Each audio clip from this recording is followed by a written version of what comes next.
नमस्कार, स्वागत है आप सभी का आपके एनटीपीसी की मैथ्स की क्लास में। मैं संदीप तिवारी आप सभी का स्वागत करता हूं। 2 दिन की छुट्टी के बाद आज क्लासेस स्टार्ट हुई है आप लोग की। और चाल दूरी समय हम लोगों ने पिछली क्लास में किया था और चाल दूरी समय पे आपने काफी कुछ हद तक किया।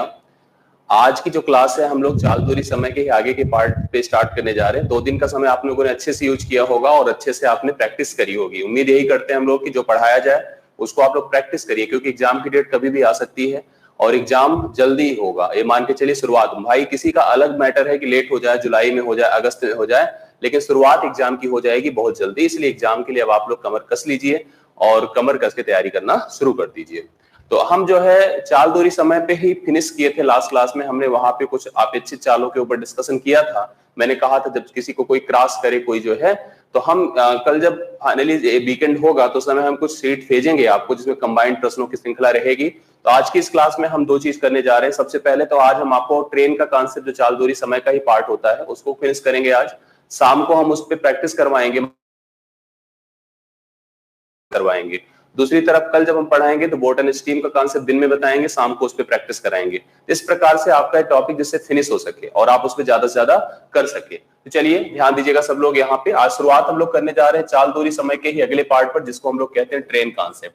तो ट्रेन कॉन्सेप्ट अलग से पढ़ा जाता है और इसलिए पढ़ा जाता है क्योंकि यहाँ पे इसके जो प्रश्न होते हैं थोड़ा सा कॉन्सेप्चुअल होते हैं। मतलब अगर देखा जाए तो है तो चाल दूरी समय का ही पार्ट, मतलब चाल दूरी समय से ही पूरी तरह संबंधित है, जिसको हम लोग रेलगाड़ी से संबंधित भी बोल सकते हैं, रेलगाड़ी पर आधारित। मतलब रेलगाड़ी के ऐसे नहीं कि हम प्रश्न नहीं करते, जब चाल दूरी समय भी करते हैं तब भी रेलगाड़ी के प्रश्न किए जाते हैं।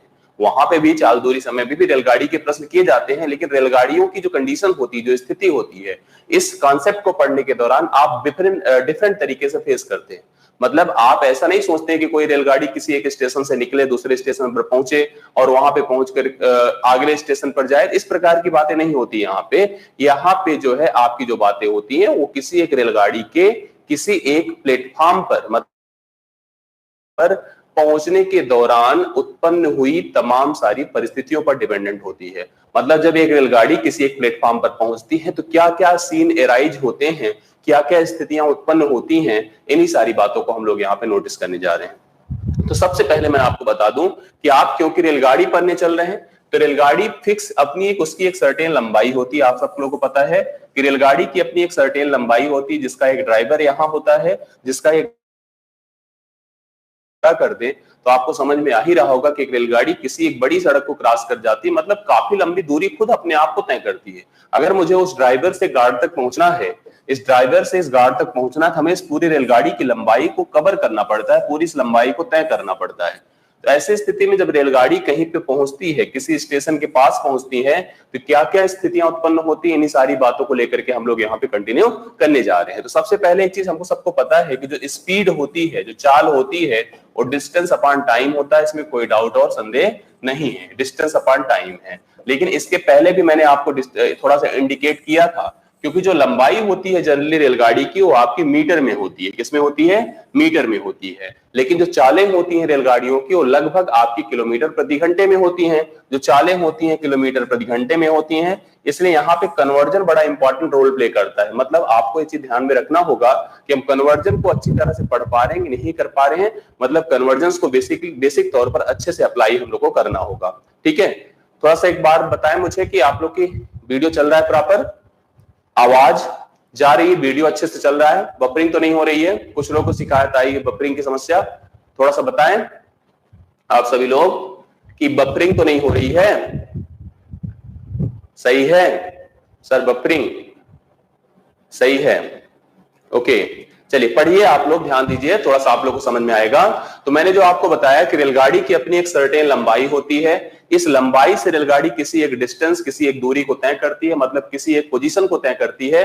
और उस पोजीशन को तय करने के दौरान रेलगाड़ी की अपनी एक फिक्स चाल होती है। वो चाल जनरली किलोमीटर प्रति घंटे में होती है। लेकिन अधिकतर रेलगाड़ियों की जो लंबाई, अधिकतर नहीं, अधिकतर हमेशा रेलगाड़ियों की लंबाई जो होती है वो मीटर में ही होती है। मतलब बहुत ही कम स्थिति ऐसी होती है जहां पर रेलगाड़ी की लंबाई किलोमीटर में तो होने की संभावना नहीं, मीटर में ही होती है। तो हम लोग ऐसी स्थिति को फेस करने चल रहे हैं। इसमें तमाम सारी अलग अलग परिस्थितियां हैं। उन सारी परिस्थितियों को हम लोग रीड करते हैं, उन सारी परिस्थितियों को पढ़ते हैं और समझते हैं।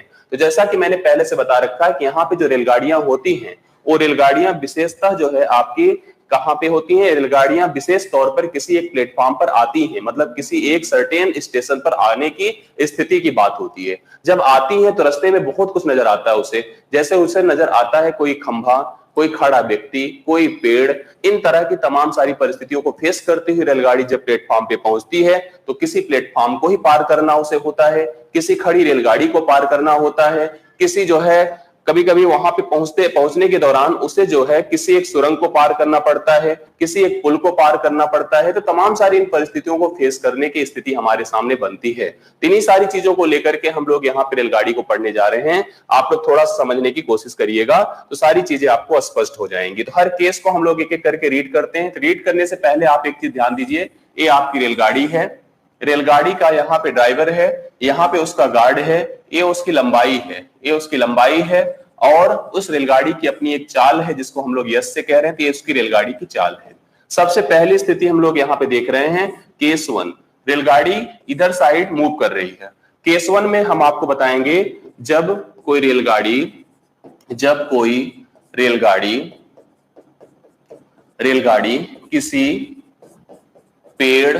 किसी पेड़, खंभे,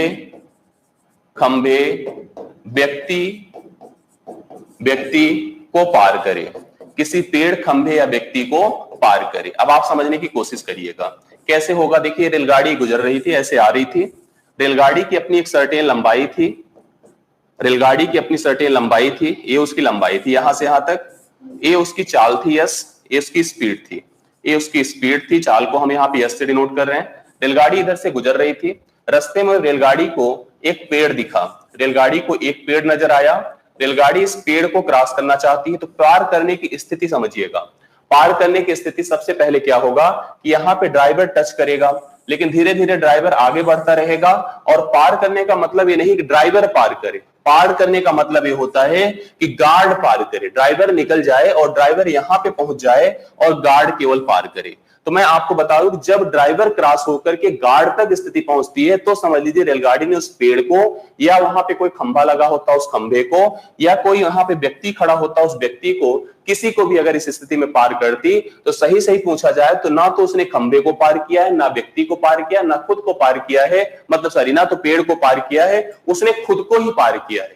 ऐसी स्थिति में रेलगाड़ी अपनी केवल लंबाई को पार करती है, अपनी लेंथ को पार करती है, अपनी चाल से पार करती है, मतलब अपनी ही दूरी को पार करती है। और जब तब ऐसी स्थिति में जो पार करने में लगा समय होता है तो समय आपके सामने क्या बन जाता है, इसको आप लोग देखिएगा। पार करने में लगा समय बराबर जो होगा आपका, वो आपका यल अपान यस हो जाएगा। मतलब रेलगाड़ी की लंबाई ही रेलगाड़ी की चाल के द्वारा पार की जाती है। तो रेलगाड़ी की लंबाई, जहां पे यल क्या है, रेलगाड़ी की लंबाई है, और यस क्या है, रेलगाड़ी की चाल है। तो मतलब रेलगाड़ी अपनी ही लंबाई को अपनी ही चाल से चल करके पार कर लेती है। जब कभी भी वह किसी एक खंभे को, किसी एक पेड़ को, किसी एक व्यक्ति को पार करे तो उस दौरान रेलगाड़ी अपनी ही लंबाई को चल करके पार करती है। जैसे एक छोटा सा एग्जांपल मैं आपको दूं तो उस एग्जांपल को समझने की कोशिश करिएगा। यहां पे ध्यान दीजिएगा, एक छोटा सा एग्जांपल हम लेते हैं कि मान लीजिए कोई एक रेलगाड़ी थी जो 150 मीटर लंबी थी, वह 20 मीटर पर सेकंड की चाल से रास्ते में खड़े किसी व्यक्ति को पार करने में कितना समय लगाएगी। रेलगाड़ी 20 मीटर पर सेकंड की स्पीड से जा रही थी, 150 मीटर लंबाई उसकी थी, वह रास्ते में खड़े किसी व्यक्ति को पार करने में कितना समय लगाएगी। हमें यहाँ पे तुरंत आप उत्तर बता सकते हैं, जैसे कुलदीप तोमर जी ने बताया है, विकास जी ने आंसर बताया है, मतलब 7.5 ये लोग बता रहे हैं, लोकेन जी हमें बता रहे हैं उत्तर। तो यहाँ पे जो पार करने में लगा समय होगा, रेलगाड़ी अपनी ही लंबाई को अपनी ही चाल से चल करके पार करेगी। तो आप 7.5 सेकंड में रेलगाड़ी यहाँ पर उस व्यक्ति को या उस खंभे को या उस पेड़ को, जो भी यहाँ पे ऐसी स्थिति में रहेंगे, उनको पार कर लेगी। इसे पार करने में इतना ही समय लगेगा। मतलब रेलगाड़ी अपनी ही लंबाई को चल करके पार करेगी। या इस प्रश्न के लिए सही सटीक उत्तर होगा। ये पहली केस थी जहां पे रेलगाड़ी ने क्या किया था, किसी एक खंभे को, किसी पेड़ को, किसी व्यक्ति को पार किया था। दूसरी स्थिति की बात करिएगा, चलिए समझते हैं हम लोग। यहाँ पे केस 2 पे आते हैं।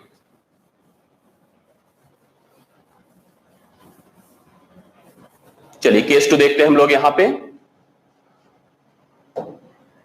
केस 2, तो केस 2 में क्या होगा, जब रेलगाड़ी किसी खड़ी रेलगाड़ी, ध्यान रखना क्या क्या यूज करेंगे। खड़ी कोई रेलगाड़ी है प्लेटफॉर्म पर, रेलगाड़ी है, कोई प्लेटफॉर्म है, कोई प्लेटफॉर्म है,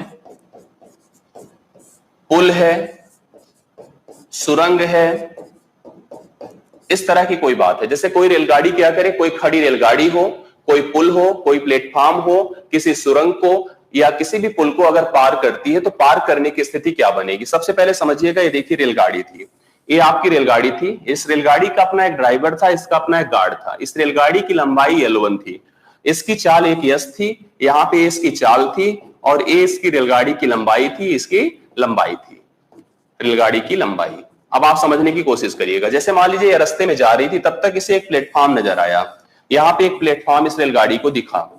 अब आप ध्यान दीजिएगा, एक प्लेटफॉर्म इस रेलगाड़ी को दिखा, प्लेटफॉर्म फिक्स है, इसी तरह से पुल फिक्स होता है, इसी तरह से सुरंग फिक्स होती है।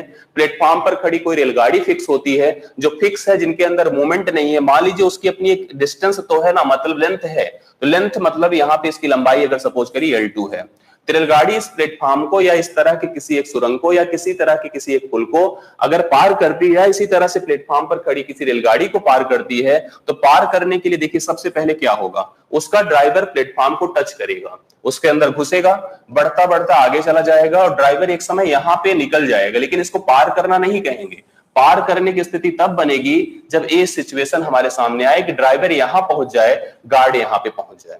ड्राइवर वहां पहुंच गया, गार्ड वहां पहुंच गया, तो उस रेलगाड़ी ने उस प्लेटफॉर्म को पार कर लिया। तो आप जब देख रहे हैं पार किया किसको, बताइए, रेलगाड़ी ने इस प्लेटफॉर्म जिसकी लंबाई L2 थी उसको पार किया।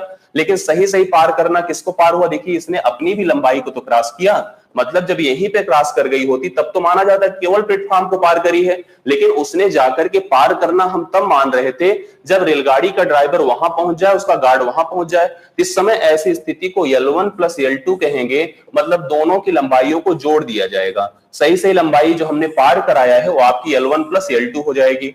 रेलगाड़ी ने अपनी चाल से चल करके चीजों को कवर किया है, तो ऐसी स्थिति में जो पार करने में लगा समय रहेगा वो आपका हो जाएगा L1 प्लस L2 अपान यस हो जाएगा, L1 प्लस L2 अपान यस हो जाएगा। मतलब रेलगाड़ी अपनी लंबाई को और प्लेटफॉर्म की लंबाई को जोड़ देगी, जोड़ करके अपनी चाल से रेलगाड़ी इसको अगर डिवाइड करेगी तब हमको पता चलेगा कि रेलगाड़ी ने उस प्लेटफॉर्म को या उस तरह के किसी एक सुरंग को या किसी पुल को या किसी खड़ी रेलगाड़ी को पार किया, तो पार करने में इतना समय लगाया है। तो ये आपके सामने उत्तर हो जाएगा कि T बराबर L1 प्लस L2 अपान यस। कुछ भी ऐसी स्थिति रहती है तो दोनों की लंबाइयों को जोड़ करके हम उसकी चाल से डिवाइड कर देते हैं, तब जाकर के हमको उत्तर यहाँ पे प्राप्त होता है। इस तरह का कोई एक छोटा सा प्रश्न अगर हमारे सामने बने तो उसको आप समझने की कोशिश करिए। जैसे कहा गया कि एक जो है 140 मीटर लंबी रेलगाड़ी है, 140 मीटर लंबी रेलगाड़ी है, और किसी एक 210 मीटर लंबे एक प्लेटफॉर्म को, 210 मीटर लंबे एक प्लेटफॉर्म को, एक प्लेटफॉर्म है आपका, प्लेटफॉर्म है, प्लेटफॉर्म को 20 मीटर प्रति सेकंड की चाल से चलकर कितने समय में पार कर जाएगी। तो हमसे पूछा गया कि 210 मीटर लंबे एक रेल प्लेटफॉर्म को एक 140 मीटर लंबी रेलगाड़ी 20 मीटर पर सेकंड की चाल से चलकर कितने समय में पार कर लेगी। तो आप इस तरह के प्रश्नों को फेस कर सकते हैं। यहाँ पे कुछ भी कंडीशंस आपके सामने आ जाएगी, तो आप यही बताएंगे कि ऐसी स्थिति में प्लेटफॉर्म की लंबाई को रेलगाड़ी की लंबाई से जोड़ दीजिए और रेलगाड़ी की चाल से इसको डिवाइड कर दीजिए, तो आपको सही से उत्तर पता चल जाएगा। तो आप लिख सकते हैं 210 प्लस 140 बटा डायरेक्टली आप कर सकते हैं 20। तो आप जब जोड़ेंगे तो शून्य हुआ, 5 हुआ, 2 1 3 3.5, 350 बटा 20। तो आप डिवाइड करेंगे 17.5 सेकंड में वह रेलगाड़ी उस प्लेटफॉर्म को जिसकी लंबाई 210 मीटर थी आराम से पार कर लेगी। तो यह स्थिति आपके सामने स्पष्ट हो गई, इसमें किसी तरह की प्रॉब्लम नहीं बननी चाहिए। तो मतलब कभी भी कोई स्थिति हो, चाहे वो आपकी सुरंग हो, चाहे आपकी पुल हो, चाहे कोई प्लेटफॉर्म हो, चाहे प्लेटफॉर्म पर खड़ी कोई रेलगाड़ी, फिक्स मतलब जो सिचुएशन है उनको पार करेगी, तो यह स्थिति या कंडीशन आपके सामने उत्पन्न होकर आएगी। तो ये आपको चीजें समझ में आ रही होंगी। आगे बढ़ते हैं हम लोग, अगले केस की तरफ बढ़ते हैं और अगले केस की बात करते हैं। तीसरा केस देखिएगा, केस 3। केस 3 देखिएगा, जब कोई रेलगाड़ी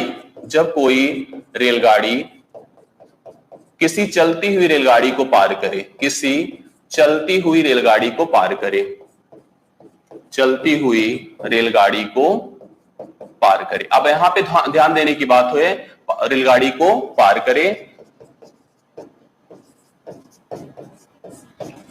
अब इसमें भी जब कोई चलती हुई रेलगाड़ी को पार करेगी तो दो स्थितियां उत्पन्न होगी। मतलब आप ध्यान रखिएगा, जब कोई रेलगाड़ी किसी चलती हुई रेलगाड़ी को पार करेगी तो दो कंडीशन उत्पन्न होगी। पहली कंडीशन 1 रहेगी, देखिए कंडीशन 1 रहेगी कि दोनों एक दिशा में चल रही हो, समान दिशा में चलकर पार करें, समान दिशा में, और दूसरा बनेगा विपरीत दिशा में। जो कंडीशन 2 बनेगी वो आपकी विपरीत दिशा में बनेगी। कंडीशन 2 बनेगी विपरीत दिशा में। अब आप लोग समझिएगा समान दिशा की स्थिति क्या होगी और विपरीत दिशा की स्थिति क्या होगी। अब आप ऐसे समझिएगा, जैसे मान लीजिए एक रेलगाड़ी थी आपकी, इसकी लंबाई अपनी एक रही होगी, इसकी अपनी एक चाल रही होगी। इसकी लंबाई, देखिए ड्राइवर इसका है, इसका गार्ड है, इसकी लंबाई L1 है, इसकी चाल S1 है। यहाँ एक और रेलगाड़ी है जो कि जा रही है। अब आप समझने की कोशिश करिएगा, ये देखिए एक अन्य रेलगाड़ी है जो कि ऐसे जा रही है, इसका ड्राइवर है, इसका गार्ड है, इसकी भी अपनी एक लेंथ है L2 है और इसकी भी अपनी एक चाल S2 है। ये रेलगाड़ी ऐसे जा रही थी, ये रेलगाड़ी उसका पीछा कर रही थी। पहली स्थिति तो मैं बता दूं, जैसे मैंने आपको उस दिन भी बताया था कि कोई किसी को अनुसरण करे, फेस करे, मतलब उसको पीछे क्रॉस करना चाहे, तो क्रॉस करने की स्थिति ये होती है कि तभी कोई किसी को क्रॉस कर पाता है जब S1 जो होगा मेरे पास बड़ा होगा S2 से। मतलब यहां पे ध्यान देने की बात होती है, हम तभी आपको पार कर पाएंगे जब हमारी चाल आपकी चाल से अधिक हो। जैसे आप किसी को पीछा करेंगे तो आप उसको इसलिए पार कर पाएंगे क्योंकि आपकी और उसकी चाल में डिफरेंस है और आप ही की चाल अधिक है, तभी आप उसको पार कर पाएंगे। अगर समान चालें दोनों की रहे तो आप कभी भी नहीं पार कर पाएंगे। दोनों की चाल में अगर इसकी चाल अधिक हो जाए तो सवाल ही नहीं होता कि पार कर पाएंगे। पार इसीलिए रेलगाड़ी कर पा रही है क्योंकि इसकी चाल से अधिक है। तो पार करने का जो समय होगा, मेरी बात समझिएगा, एक स्थिति में छोटा सा यहाँ पे बना के दिखाता हूं। देखिए ए वाली रेलगाड़ी यहां पहुंच गई, इसका ड्राइवर गार्ड, और ये जो पीछा कर रही थी, करते करते स्थिति इसकी ये उत्पन्न हो गई कि यहां पहुंच गई, इसका ड्राइवर और इसका गार्ड। यही स्थिति तो होगी ना पार करने की। तो यहां इसकी लंबाई L2 थी और इसकी वाली जो पीछा कर रही थी, जो पार करी L1 थी, तो दोनों की लंबाइयां हमने देखा कि जुड़ गई, L1 प्लस L2 हो गई। चालों की बात किया जाए तो क्योंकि इसने पार किया है, इस वजह से पार किया क्योंकि इसकी चाल ज्यादा थी, तो चालें यहां पे घट जाएंगी, S1 माइनस S2 कर दिया जाएगा। तो हम आपको बता दें पार करने में जो लगा समय होगा वो होगा L1 प्लस L2 अपान S1 minus S2। L1 plus L2 अपान S1 माइनस S2, ये आपका हो जाएगा पार करने में लगा समय। बात समझ रहे हैं आप लोग? तो आपको ये चीज क्लियर हो गई होगी कि जब कोई किसी को चलकर उसका अनुसरण करे और उसको क्रॉस कर ले तो उसको कहते हैं समान दिशा में चलना होता है। तो समान दिशा की स्थिति हो गई, तो यहां पे मैं आपको बताऊं समान दिशा की स्थिति हो गई कि दोनों की रेलगाड़ियों की लंबाइयों को जोड़ दिया जाएगा, जोड़ करके यहां पे दोनों की चालों से डिवाइड कर दिया, डिफरेंस से डिवाइड कर दिया जाएगा। तो ऐसी स्थिति हमारे सामने उत्पन्न होती है। ठीक है, आगे बढ़ते हैं हम लोग। यहां पे जब विपरीत दिशा की बात आती है तो विपरीत दिशा का मतलब ये होता है, जैसे मान लीजिए एक है, एक रेलगाड़ी, इसका ड्राइवर ये है, इसका गार्ड यहां पे है, ये इधर से आ रही है, एक रेलगाड़ी इधर से जा रही है। अब ऐसी स्थिति में किसी की चाल ज्यादा हो, किसी की चाल, अच्छा इसकी लंबाई को अगर मैंने L1 कहा, इसकी चाल को S1 कहा, इसकी लंबाई को L2 कहा, इसकी चाल को S2 कहा, इसको कहते हैं विपरीत दिशा में जाना। जब दो रेलगाड़ियां एक दूसरे के विपरीत दिशा में चलती हैं, जब दो रेलगाड़ियां एक दूसरे की विपरीत दिशा में चलती हैं, तो किसी की भी चाल अधिक हो, किसी की चाल भी कमजोर हो, उससे कोई मतलब और कोई प्रॉब्लम नहीं होती है। दोनों एक दूसरे को पार तो जरूर करेंगे। अब आप ऐसे समझिएगा, जैसे समान दिशा का चलना मतलब कुछ इस प्रकार से होना होता है, ये ऐसे जा रही है, इसकी अपनी लंबाई है, इसकी अपनी, हो सकता है दोनों की लंबाइयां समान हो, इसकी चाल कम है, मान लीजिए 10 मीटर पर सेकंड है, इसकी 15 मीटर पर सेकंड है, ये ऐसे जाएगी, थोड़ी दूर के बाद इसको ऐसे पार कर लेगी। पार इस वजह से कर पा रही क्योंकि 10 और 15 का डिफरेंस 5 का है, जो इसकी तरफ इफेक्टिव है क्योंकि इसकी चाल क्या है, ज्यादा है। जब ऐसे आ रही है, इधर से आ रही है, इधर से आ रही है, तो दोनों ने एक दूसरे को क्रॉस करने में जल्दी दिखाई, मतलब दोनों एक दूसरे को छोड़ना चाहती थी बहुत तेजी के साथ। इसकी भी स्पीड इफेक्टिव हो गई, इसकी भी स्पीड इफेक्टिव हो गई। पार करने की स्थिति में मैंने दोनों तरफ नोटिस किया कि यहां पे लंबाइयों का जुड़ना फिक्स हो रहा था। देखिए पार करना तो ये स्थिति हुई ना, तो दोनों की लंबाइयां जुड़ गई। जब विपरीत भी होगी तो देखिए यहां दोनों के ड्राइवर मिले, लेकिन इसको पार करना थोड़ी कहेंगे, ड्राइवर एक दूसरे को छोड़ के निकले, छोड़ के निकलते निकलते निकलते ये स्थिति आई, मतलब दोनों के गार्ड मिल गए। जब दोनों के गार्ड मिल गए तो हम कह दें इन दोनों ने एक दूसरे को पार कर लिया। पार कर लिया क्यों? दोनों की चालों ने अपना प्रभाव दिखाया और चालें दोनों इफेक्टिव हो गई, साथ साथ इनकी दोनों की लंबाइयां भी जुड़ गई। तो मैंने इसमें भी नोटिस किया कि लंबाइयां जुड़ जाती हैं, चालें भले ही जुड़ जाएं। पिछले वाली स्थिति में जब विपरीत समान दिशा में चल रहा था, चालें घट जाती थी क्योंकि एक की चाल ज्यादा होती, दूसरे कम होती थी। यहाँ पे कुछ भी हो, किसी की ज्यादा हो किसी की कम हो, उससे कोई प्रभाव नहीं पड़ता है। यहाँ भी पार करने में जो लगा समय होगा आपका, उस समय आपका L1 प्लस L2 अपान S1 प्लस S2 हो जाएगा। दोनों की चालों को जोड़ दिया जाएगा, तो L1 प्लस L2 अपान S1 प्लस S2 रूल से अप्लाई कर सकते हैं, जिससे कि हम लोग को पता चल जाएगा कि यहाँ पे कितना समय पार करने में लगेगा। एक समान दिशा की स्थिति बनी, दूसरी आपकी विपरीत दिशा की स्थिति बनी, तो आप लोगों को स्पष्ट हो गया होगा कि मैंने यहाँ पे क्या बताया। एक छोटा छोटा एग्जाम्पल उठाते हैं, यहां से चीजें आपकी और क्लियर हो जाएंगी, आप समझने की कोशिश करिएगा। एक रेलगाड़ी है, ध्यान दीजिएगा, जो कि 170 मीटर लंबी है। एक रेलगाड़ी 170 मीटर लंबी है, रेलगाड़ी 1 पहली रेलगाड़ी। दूसरी रेलगाड़ी है रेलगाड़ी 2, जो कि आपके पास 230 मीटर लंबी है। एक रेलगाड़ी जो 170 मीटर लंबी, दूसरी 130 मीटर लंबी है। जो इसकी चाल है, इसकी जो चाल है वो चाल आपकी है 20 मीटर पर सेकंड। इसकी चाल है 20 मीटर पर सेकंड, जबकि इसकी चाल आपके पास यहां पे दी गई थी 25 मीटर पर सेकंड। 25 मीटर पर सेकंड। तो अब देखिए, एक दूसरी पहली रेलगाड़ी जो 170 मीटर लंबी थी, दूसरी रेलगाड़ी जो है आपकी 230 मीटर लंबी थी। एक रेलगाड़ी जो 170 मीटर लंबी थी, वो आपकी जो है 20 मीटर पर सेकंड की स्पीड से जा रही है, जबकि दूसरी रेलगाड़ी 230 मीटर जो लंबी है 125 मीटर पर सेकंड की रफ्तार से जा रही है।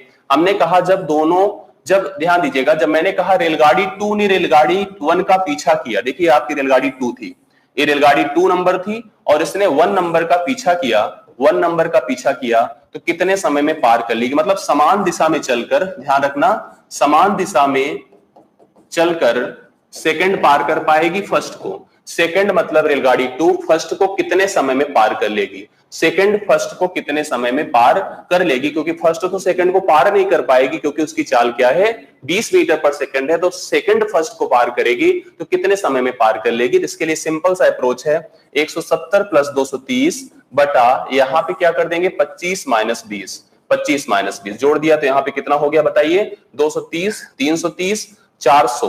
मतलब यहां पे आपके पास 400 जुड़कर हो जाएगा 400 बटा आप कर दीजिए 5, 400 बटा 5 करिए, 5 8 40, 80 सेकंड में वह रेलगाड़ी सेकंड वाली फर्स्ट को पार कर लेगी। 80 सेकंड में आप पार कर लेगी। ऐसी स्थिति हमारे सामने तब बन रही है जब समान दिशा में जा रही है और सेकंड रेलगाड़ी फर्स्ट रेलगाड़ी को पार कर रही है। दूसरी बात की जाए, सेकंड, जब हमने कहा दोनों विपरीत दिशा में चलें, दोनों विपरीत दिशा में चलें, तो विपरीत दिशा में चलकर वह कितने समय में एक दूसरे को पार कर लेंगी? विपरीत दिशा में अगर चलती हैं तो आप देखिएगा यहां पे दोनों चालें प्रभावी हो जाती हैं, दोनों चालें इफेक्टिव हो जाएंगी, और वैसी स्थिति में वह रेलगाड़ी कितने समय में पार कर पाएगी? तो देखिए ऐसी स्थिति में भी आपको पता है कि रेलगाड़ियों की लंबाइयां तो जुड़ जाएंगी।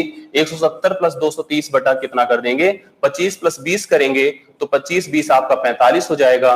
400 बटा हम लोग 45 कर सकते हैं, इसका मतलब 5 9 बार 5 8 40, 80 बटा आपका 9 हो जाएगा।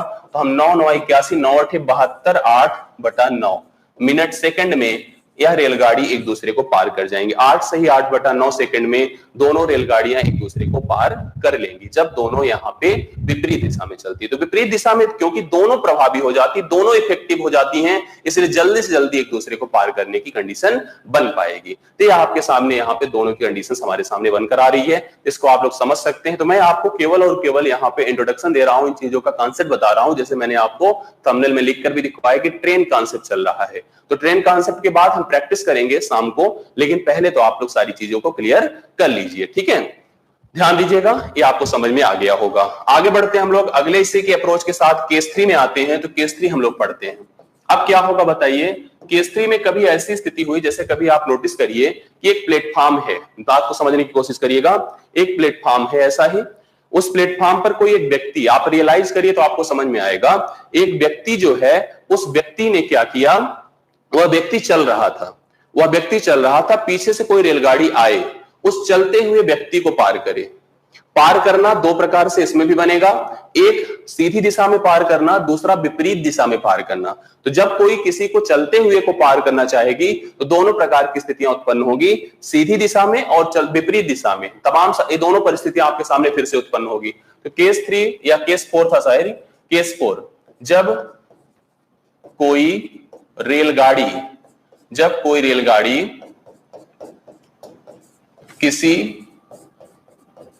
चलते हुए व्यक्ति को पार करे, चलते हुए व्यक्ति को पार करे। अब इसमें भी आप समझेंगे तो आपके सामने दोनों कंडीशंस उत्पन्न होंगी। एक कंडीशन 1 आपके सामने बनकर आएगी कि व्यक्ति समान दिशा में चल रहा है। अब आप समझने की कोशिश करिएगा, समान दिशा में। अभी यहीं पे मैं आपको थोड़ी देर में विपरीत दिशा में भी बताऊंगा स्थिति क्या हुई, समझिएगा। ये आपका प्लेटफॉर्म था, ये प्लेटफॉर्म था। इस प्लेटफॉर्म से मतलब नहीं था, इस प्लेटफॉर्म पर एक व्यक्ति था, एक आदमी था जिसकी अपनी एक चाल थी। इसकी चाल सपोज करिए S1 थी, इसकी चाल S1 थी। व्यक्ति ऐसे चला जा रहा था, ऐसे चला जा रहा था। पीछे से एक रेलगाड़ी गुजरी, पीछे से एक रेलगाड़ी आई और उस रेलगाड़ी ने उस व्यक्ति को पार करना चाहा। एक रेलगाड़ी आई, ड्राइवर जिसका D है, गार्ड जिसका G है। रेलगाड़ी की लंबाई L थी या L1 थी, हम L ही लिखते हैं। इसकी चाल S2 थी, रेलगाड़ी की चाल S2 थी, लंबाई L थी। रेलगाड़ी यहां पे इस व्यक्ति को पार करना चाह रही थी। तो पार तभी कर पाएगी जब हमारे पास ये स्थिति उत्पन्न हो कि S2 बड़ा हो S1 से। मतलब रेलगाड़ी की चाल उस व्यक्ति की चाल से। अभी व्यक्ति पैदल गट्ठर गट्ठर लेके प्लेटफॉर्म से गुजर रहा होगा। जब आप ऐसा सोच सकते हैं, आपने ट्रेन पे यात्रा करी है तो आपने देखा होगा कि सामने हमारे सामने ये स्थिति उत्पन्न होती है। तो जब व्यक्ति चल रहा है, पीछे से कोई रेलगाड़ी गुजरी और उस रेलगाड़ी को पार करने, उस रेलगाड़ी ने उस व्यक्ति को पार करने का सोचा, तो पार तभी कर पाएगी जब जो है रेलगाड़ी की चाल व्यक्ति की चाल से अधिक हो। अब यहाँ पे क्यों हम व्यक्ति ले रहे हैं और व्यक्ति ही लेकर क्यों बताया जा रहा है? क्योंकि व्यक्ति की अपनी कोई विड्थ नहीं होती है। व्यक्ति की जो लेंथ है परपेंडिकुलर वर्टिकल लेंथ होती है, हॉरिजॉन्टल लेंथ कोई कंसीडर नहीं की जाती है।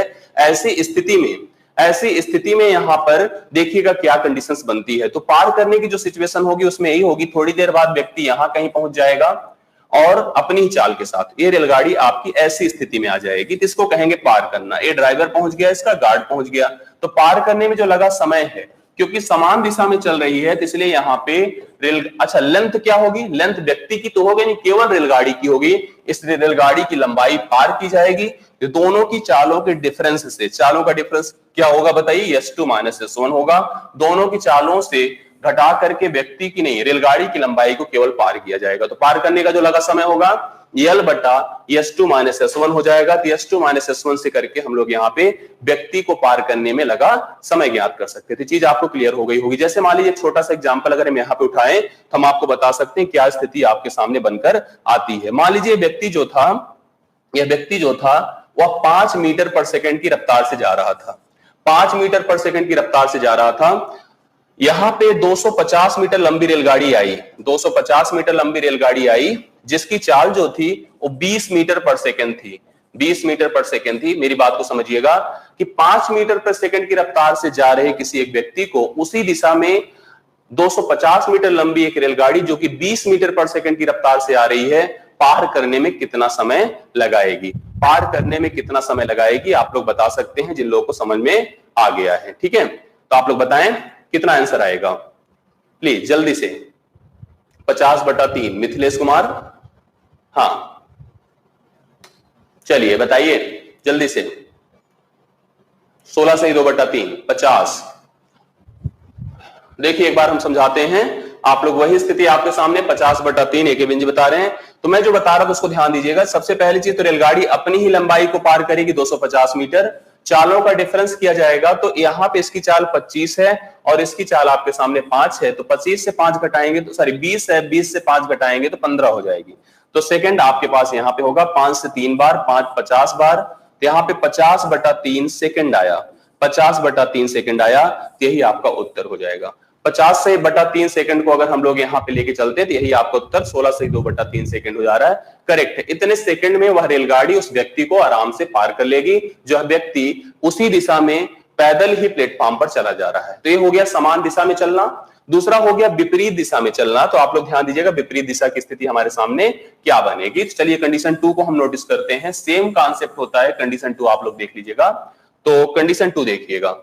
कंडीशन 2 इसमें भी इसी तरह से एक व्यक्ति होगा। जो व्यक्ति इधर आ रहा था, इधर से एक रेलगाड़ी जा रही थी, एक रेलगाड़ी इधर जा रही थी। रेलगाड़ी की अपनी एक लंबाई थी। आप सबको पता है कि रेलगाड़ी की अपनी एक लंबाई होती भी है। रेलगाड़ी की अपनी चाल S1 है, व्यक्ति की अपनी चाल S2 है। दोनों एक दूसरे को पार करना चाहते हैं। तो ऐसी स्थिति में जब पार करने की बात होगी बस इतना सा ही फर्क होगा। आप सबको बता दें कि फिर वही कंडीशन है एक समय के बाद दोनों व्यक्ति मतलब व्यक्ति और रेलगाड़ी एक दूसरे को फट से पार करेंगे और पार करने के दौरान दोनों की चालें एक दूसरे के सपोर्ट में आ जाएंगी, मतलब चालें जुड़ जाएंगी। तो याद रखना है, जब विपरीत दिशा में चलेंगे तो चालें जुड़ेंगी, चाहे वो दोनों रेलगाड़ियां थी चाहे दोनों व्यक्ति हैं। अब यहाँ पे एक व्यक्ति है, एक रेलगाड़ी है, तब भी स्थिति आपके सामने बन रही है कि लंबाई केवल रेलगाड़ी की नोटिस की जाएगी, लेकिन चालें तो दोनों की कंसिडरेबल होंगी। तो चालों को जोड़ दिया जाएगा, व्यक्ति की लंबाई को मतलब सॉरी रेलगाड़ी की लंबाई को केवल और केवल दोनों की चालों से जोड़ करके डिवाइड कर दिया जाएगा। तो यहाँ पे इस कॉन्सेप्ट पे इस तरह का अप्रोच बनकर हमारे सामने आ जाएगा। ठीक है, आप ध्यान दीजिएगा। अगर ऐसी स्थिति बनी, जैसे सपोज करिए हमने कहा कि इसकी चाल 5 मीटर पर सेकंड थी, रेलगाड़ी की लंबाई, व्यक्ति की चाल 5 मीटर पर सेकंड थी, रेलगाड़ी की चाल जो थी वो आपकी 25 मीटर पर सेकंड थी। 25 मीटर पर सेकंड थी। हमने यहां पे देखा कि 150 मीटर लंबी रेलगाड़ी थी, 150 मीटर लंबी रेलगाड़ी थी। बताइए विपरीत दिशा में चलकर दोनों एक दूसरे को पार करने में कितना समय लगाएंगी? जब यहाँ पे व्यक्ति की चाल 5 मीटर पर सेकंड है, रेलगाड़ी की चाल 25 मीटर पर सेकंड है, रेलगाड़ी की लंबाई 150 मीटर है, 150 मीटर है, तो पार करने में कुल कितना समय लग जाएगा? तो हमने यहाँ पे बस सिंपली बता दिया कि आप ऐसा करिए कि रेलगाड़ी की चाल को, लंबाई को दोनों की चालों से जोड़ करके डिवाइड कर दीजिए। 5 सेकंड में दोनों एक दूसरे को पार कर जाएंगे। 5 सेकंड में वह व्यक्ति और रेलगाड़ी एक दूसरे को पार कर लेंगे। ये स्थिति आपके सामने बनकर आएगी। क्लियर है सबको? 5 सेकंड करेक्ट उत्तर हो रहा है, 15/3 नहीं होगा, 5 करेक्ट है। सही है, तो चलिए 5 सेकंड सही उत्तर आ रहा है। आप लोग समझ लीजिएगा, इसको कॉन्सेप्ट समझिएगा कैसे बताया गया। 150 मीटर लंबी है तो 5 सेकंड ही लगेगा। चलिए ये स्थिति हो गई। दूसरी और बातों को हम लोग थोड़ा सा और समझेंगे, लेकिन ज्यादातर समझ में तब वो आएगा जब हम क्वेश्चन उठाएंगे। तो मैं आपको यहाँ पे बता दूं कि अगला अप्रोच क्या बनेगा इसमें। कभी कभी ऐसा होता है, मैं उसको बहुत रूल पे नहीं ला रहा हूं, बस केवल आपको समझा दे रहा हूं कि ऐसी परिस्थिति भी आती है हमारे सामने। क्या परिस्थिति आती है? जैसे कभी कभी आप देखेंगे दो ट्रैक हैं प्लेटफॉर्म पर, किसी स्टेशन पर 2 ट्रैक हैं, एक ट्रैक ए है, एक ट्रैक ए है। इस पे एक रेलगाड़ी गुजर रही है, इसका अपना ड्राइवर है, इसका अपना गार्ड है। यहां पे एक रेलगाड़ी गुजर रही है, इसका भी अपना एक ड्राइवर है, इसका भी अपना गार्ड है। चाहे दोनों समान दिशा में चल के जा रही हो, चाहे दोनों विपरीत दिशा में चल के जा रही हो, होगा क्या यहाँ पे कि यहाँ पे कोई किसी विंडो पर खड़ा व्यक्ति रहेगा या बैठा व्यक्ति रहेगा। ऐसी स्थिति में कंफ्यूजन के लिए आपको इस रेलगाड़ी की लंबाई दी गई होगी, जबकि हमको केवल पार कराना होगा व्यक्ति को, केवल व्यक्ति को पार कराना होगा। तो इसलिए रेलगाड़ी की लंबाई से वहां पे कोई मतलब नहीं होता है। हाँ, चाल जरूर रेलगाड़ी की कंसिडरेबल होती है। जो चाल यहाँ रेलगाड़ी की होगी वह चाल उस व्यक्ति की चाल मानी जाएगी, लेकिन रेलगाड़ी की लंबाई को हम व्यक्ति की लंबाई नहीं मानेंगे। यहां पार करने का मतलब बस इतना ही है कि ड्राइवर पार कर गया। ये मत सोचिएगा पूरा ड्राइवर निकल जाए तो गार्ड हो जाए। यहां ड्राइवर पहुंच गया, गार्ड, देखिए ये स्थिति पार करना होगी। तो यहां पे इसलिए ऐसी कंडीशंस को हम लोग ऐसी स्थिति में लंबाई में व्यक्ति की लंबाई को नेग्लिजिबल मान दिया जाता है। जैसे नॉर्मल वे में अभी व्यक्ति को चला रहे थे, वैसे ही इसमें भी चलाएंगे, भले ही इसकी लंबाई आपके सामने दी गई हो। तो इससे आप कंफ्यूज मत होइएगा। अभी ऐसे जैसे समान दिशा में पार करना, सेम विपरीत दिशा में भी पार करना होगा। तो जो नॉर्मली व्यक्ति प्लेटफॉर्म पे चल रहा था वैसा ही बिहेव यहां भी करेगा, भले ही रेलगाड़ी की लंबाई आपको दी गई हो। तो आप इस बात से कंफ्यूजन में मत आइएगा। जब आपको सीट पे कराएंगे तो आपको ये चीजें जिससे क्लियर रहे, आप पहले से श्योर रहिए कि हमको ऐसे प्रश्न भी फेस करने को मिल सकते हैं और इस तरह के अप्रोच आ सकते हैं। तो हमने आपको पूरा कॉन्सेप्ट बता दिया कि इसी तरह की कंडीशन होती, इसी तरह के प्रश्न बनने की स्थिति होती है। अब आप जो है थोड़ी देर के लिए पेशेंस बनाइए। आप लोगों को सीट अभी थोड़ी देर में भिजवा दे रहे हैं, शाम को आते हैं तो सीट सॉल्व करवाते हैं, जिससे कि टारगेट आपका कंप्लीट हो सके, मतलब ट्रेन कॉन्सेप्ट आपको समझ में आ सके। क्लियर है? चलिए इस क्लास को यहीं पे और करते हैं, जिसमें आपको पूरा अप्रोच और पूरा थ्योरम बताया गया। शाम को हम लोग प्रैक्टिस पे काम करेंगे, जिससे कि आपके पूरे अप्रोच को कंप्लीट किया जा सके। मिलते हैं शाम को, तब तक के लिए धन्यवाद।